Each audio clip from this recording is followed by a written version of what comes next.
बोलो राम। सदगुरु दरिया साहब ने पद में भजन का, साधना का, कर्म निवृत्ति का, विवेक वृद्धि के बारे में, मानव की मानवता प्रफुल्लित विकसित हो, इसके लिए सारा ज्ञान भंडार भर दिया पद में। भरम कर्म नहीं छूटे। भागवत में आया है, कर्मो गृहीतांगम, भरम कर्म मोह। तो सदगुरु दरिया साहब कहते हैं कर्म और भरम। रात्रि में सपना आता, आपको मालूम है,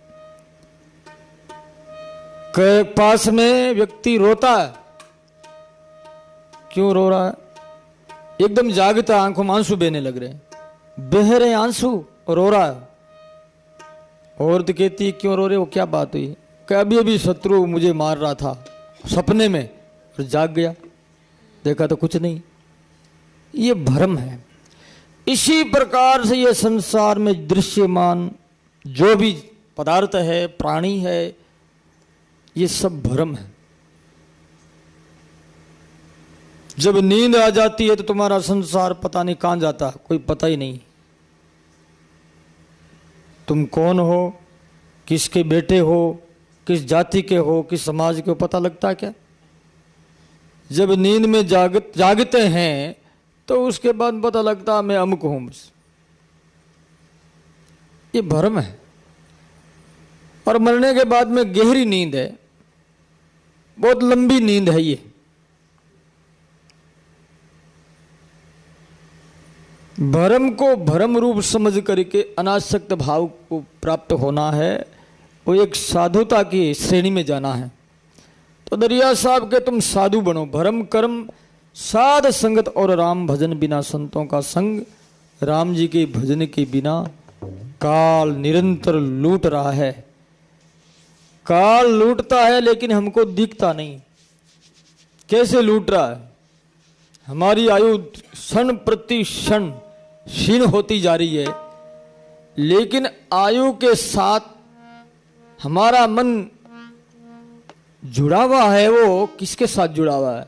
क्षण क्षण पल पल शरीर मृत्यु की ओर जा रहा है और मन जुड़ा हुआ संसार के साथ। संसार का चिंतन करता हुआ शरीर क्षीण हो रहा है, मन संसार को याद करता हुआ शरीर क्षीण हो रहा है, दुनियादारी की बातें करते हुए शरीर क्षीण होता जा रहा है। लेकिन यही इस मन को परमात्मा के चिंतन में लगा दिया जाए, साधना में लगा दिया जाए, नाम जप में लगा दिया जाए, तो ये समय सार्थक हो सकती। इन वास्ते महाराज कहते हैं कि मल सेती जो मल को धोवे, गंदे पानी से कोई कपड़ा धोता है तो कपड़ा साफ नहीं होता है। उसके लिए पवित्र पानी चाहिए, प्रेम रूपी साबन चाहिए, तो ही ये अंतकरण रूपी कपड़ा शुद्ध होगा, साफ होगा, पवित्र होगा।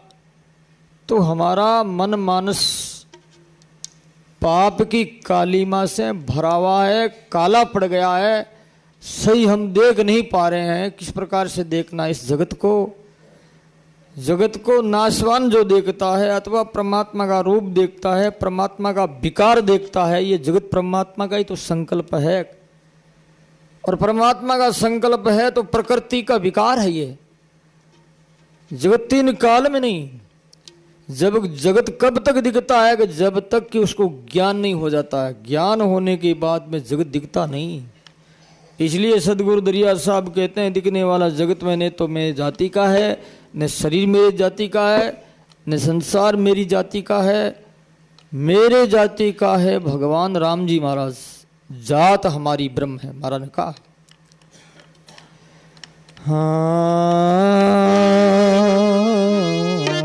बोलो जात हमारी ब्रह्म है, बोलो जात हमारी, मात पिता है राम है, माँ ब्रह्म है, मात पिता राम गे हमारा सन्न में अनहद में विश्राम है गे।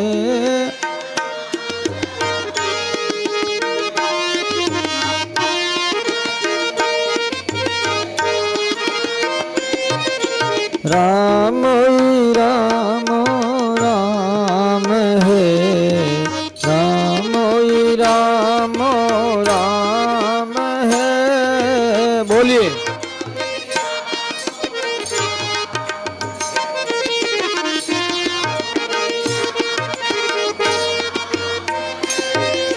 राधे राधे श्याम है सीता सीता राम है राधे।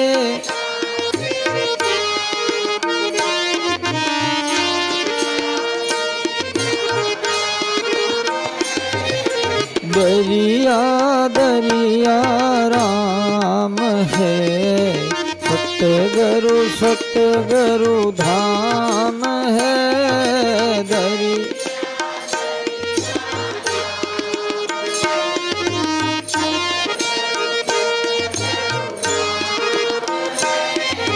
रेन जिनका धाम है दरिया उनका नाम है रे।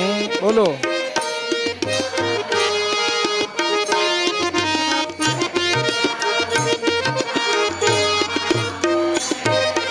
ऐसे श्री गुरुदेव को बारंबार प्रणाम है।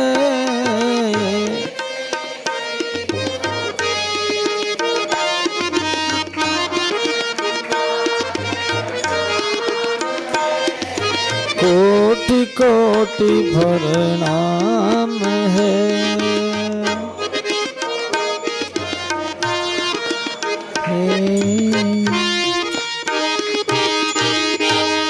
बोलो राम। सदगुरु दरिया साहब अपनी जाति राम की जाति को अपनी जाति मानते हैं और हम मानते हैं संसार की जाति। संसार की जाति परिवर्तनशील है और हमारे सामने देखते देखते जाति बदल जाती और व्यक्ति दूसरी जाति में प्रवेश कर जाता है। आज राठी है, राठियों की बाई है और शादी हो गई साबू में, साबू गोत्र में। जब तक कंवारी थी तब तक को क्या लिखती थी? गायत्री देवी राठी लिखती थी कि नहीं लिखती थी? और जब शादी हो गई साबू जाति में तो अब लिखती है गायत्री, श्रीमती गायत्री साबू। देख लो, साबू ही नहीं फिर भी बदल जाती है वो। जवान लड़की है, दुर्घटना हो गई पति की, पुनर्विवाह होता है, राठियों में हो गई। पहले क्या थी? है पहले क्या थी? राठी के पहले साबू थी, उसके बाद में पहले क्या थी? राठी, साबू, फिर क्या बनी? तीसरा गरुआ। 3 जाति देख ली उसने, फिर वो मर गया तो छोटी और देखेगी। बुरा मत मानना हो। तो जाति कहां सिद्ध होती है? विचार करें आप। सिद्ध होती नहीं होती। जाति तो राम की जाति वो सही। ममई वांशो जीव लोकी जीव भूत सनातना। सदगुरु दरिया साहब ने जो कहा है वो सही कहा। हमारी जाति ब्रह्म की जाति, राम हमारा माता पिता है। घर कहाँ है? हम बड़े बड़े मेल बना करके बैठे हैं ना, ये घर हमारा नहीं है।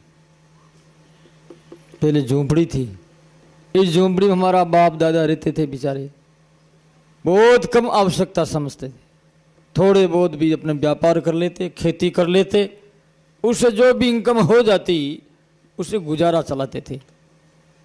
अब तो बहुत चाहिए, इतना चाहिए कि जो कि वो चाहने के लिए जो करना है, धन कमाना है, वो अपने जान पर आ जाता है, टेंशन का काम करता है, मृत्यु का काम करता है। इतनी आवश्यकता बढ़ गई, जबकि इतनी आवश्यकता की जरूरत नहीं, पर देखा देखी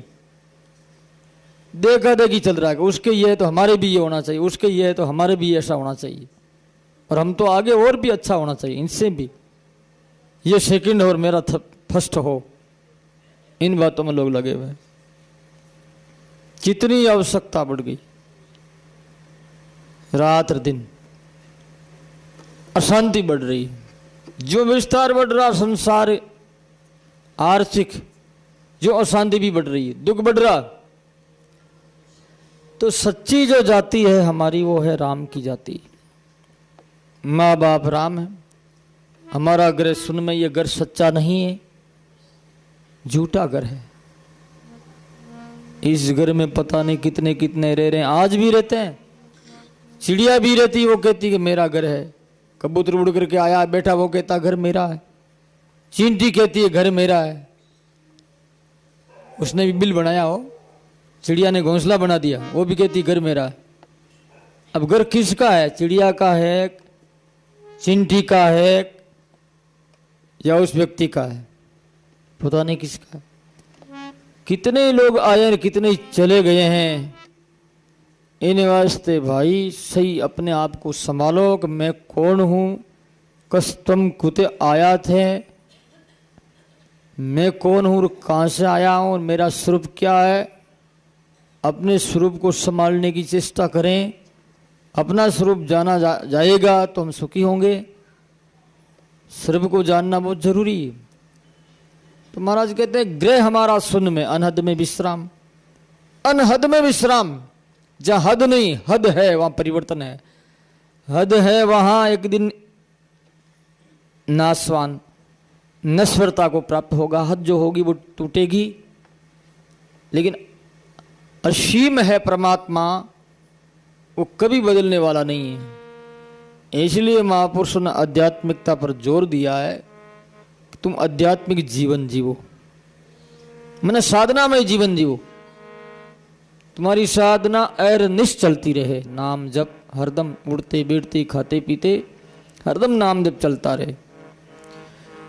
और नाम जप के लिए ही सदगुरु की आवश्यकता है कि हम उनसे प्रेरणा प्राप्त करें। उनकी ऊर्जा जो हमारे सामने हमारे चारों ओर घूम रही है और ऊर्जा में हम नहा रहे हैं तो हम पवित्र हो रहे हैं।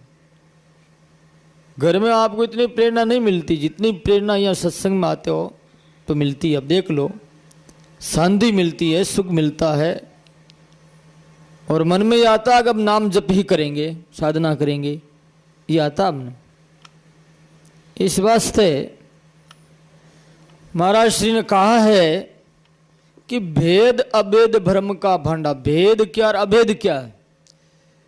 एक होता है भेद सजातीय, एक विजातीय, स्वागत भेद। 3 प्रकार के भेद माने गए दर्शनों में, शास्त्रों में, फिलोसफी में। सजातीय भेद क्या है, विजातीय भेद क्या, स्वागत भेद। सजातीय भेद ये हुआ, जैसे एक अग्रवाल है, अग्रवाल की एक जाति है, लेकिन अग्रवाल में भी कोई सिंह भी है तो कोई गोयल है, ये सजातीय भेद हो गया। अथवा सजातीय भेद और क्या है, जैसे गाय है तो वो काली है, कोई गाय गोरी है। वैसे गाय जाति तो एक है लेकिन उनका रंग भिन्न भिन्न है, इसलिए वो सजातीय भेद होगी। विजातीय भेद किसे कहते हैं? विजातीय भेद वो हुआ जैसे गाय है और भैंस, ये विजातीय भेद। अथवा अग्रवाल और मेसरी, अथवा जाट और राजपूत, ये विजातीय भेद हुआ। और स्वगत भेद क्या है? ये शरीर है, ये शरीर का हाथ जो है ये हाथ है, वैसे शरीर ये एक ही है। जब हाथ को हम नाम लेंगे हाथ का तो ये भेद हो गया, सिर का नाम लेंगे तो सिर अलग हो गया, ये भी इसका भेद हो गया, आंख का भेद, ये स्वगत भेद। स्वयं में भी भेद है, जाति में भेद, विजाति में भेद और स्वगत भेद। इन तीनों को जानना बहुत जरूरी है, तीनों ही जुटे हैं। इसलिए सदगुरु दरिया साहब कहते हैं कि भेदा भेद भ्रम का भांडा चौड़े पड़ पड़ फूटे, गुरुमुख शब्द गहे उर अंतर सकल भ्रम से छूटे। गुरुमुखी हो। आज हम गुरुमुखी नहीं है, हम है मनमुखी। मन में आए वैसा करते हैं, गुरु कहते हैं वैसा कहां करते हैं। गुरु की बात मानता है, गुरु के सिद्धांत का अनुसरण करता है, गुरु की साधना पर चलता है, गुरु ने जो किया था वैसा करता है, वो गुरुमुखी। हम तो गुरु बेमुख है। और जो गुरु बेमुख होता है वो नुगरा होता है, और नुगरा का कल्याण नहीं होता। ध्यानपूर्वक सुने आप, बोलो राम। गुरु जिस सिद्धांत पर चले थे, जिस साधना से गुरु ने महत्व को प्राप्त किया, एक आध्यात्मिक ऊर्जा को प्राप्त किया, एक महानता को प्राप्त किया, क्या वो साधन हम करते हैं? क्या सास नाम जप हो रहा है? क्या वैसे हमारे जीवन में साधना के साथ साधना की प्रगति होकर के आध्यात्मिक क्रांति घट रही है? नहीं है तो हम गुरु के सिद्धांत को कहाँ मानते हैं? हम तो मन आवे वैसा करते हैं, मनमुखी। इसलिए घरमुखी होना बहुत जरूरी है। संत क्या कहते हैं कि गुरुमुखी का भला होता है। संत संबोधन करते हैं, कहते रे भैया तू गुरुमुखी बन जा। संत हमारे ऐसे हुए, पहले प्राचीन समय भक्ति काल में दरिया महाराज के ऐसे ऐसे शिष्य हुए जो दरिया महाराज के परम धाम पधारने के बाद में उन्होंने आंख पर पट्टी लगाई थी। किसको देखूं मैं? गुरु तो परम धाम पधार के को देखने के लिए आकृति कोई है नहीं। और कई ऐसे थे जो महाराज के धाम पधारने की चर्चा सुनी तो वहीं मर गए। वो स्वरूपराम जी वे ईड़वा गांव में जाति के ओसवाल थे, लेकिन रामस्नेही धर्म में दीक्षित और रामस्नेही धर्म को मानते थे। रोजाना 18 किलोमीटर राम धाम रेण आकर के गुरुदेव के चरणों में नमस्कार कर, दर्शन कर, उसके बाद सत्संग करते थे। और सत्संग करने के बाद में ईड़वा 18 किलोमीटर वापस जाते थे। वो रोजाना डेली उनका काम था। जब वो आए एक दिन तो 4वां गोपालक उन्होंने कह दिया कि आज तो सदगुरु दरिया साहब परम धाम पधार गए। ऐसा कहा, उसी समय में राम स्वरूप जी जैन ओसवाल वहीं शरीर को छोड़ दिया। वो गुरुमुखी थे, गुरुनिष्ठ थे। आज हम क्या ये सोच लो मन में अपने अपने